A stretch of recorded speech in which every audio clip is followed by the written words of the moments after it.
Okay, hey, this was going to be a little different.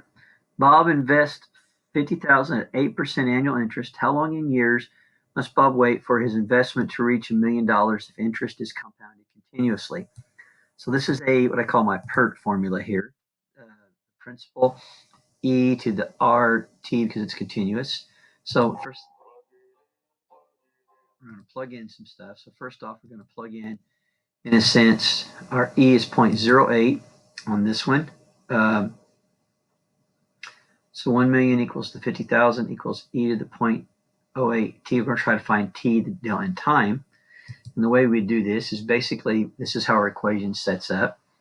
So the millions are what we're trying to get to. We start with 50,000 principal, e, rate 0.08. Just divide every side by 50,000.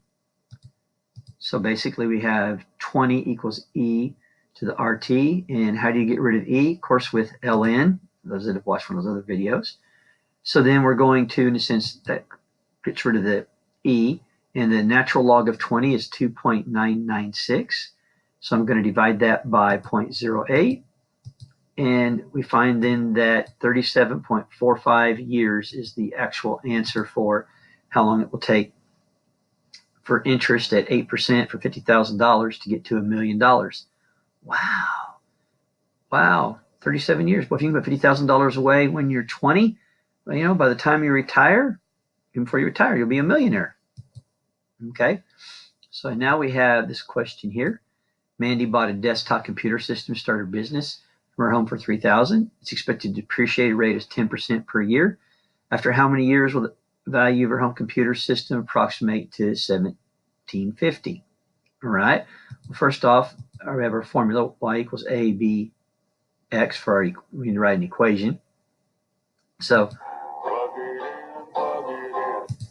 my rate's going to be 10% or 0.10. I'm going to put that, which becomes 90 because remember it doesn't drop to 10%. That means if it's 10%, it's 1 minus that. So I'm going to keep about 90% of it a year.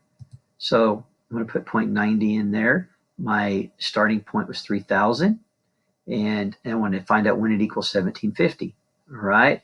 Now what we're going to do is this. So I'm going to take that 1,750 and 3,000. I'm going to divide each side by 3,000. And then I end up with this here. So now, how do I get that x by itself? I do the log of 0.9 for 0.9. So I have to also the log of 0.9 of this 0.58333, which in a sense that will cancel out.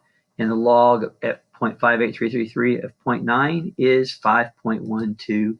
So it'll take 5.12 years in order for that $3,000 computer to drop down to $1,750.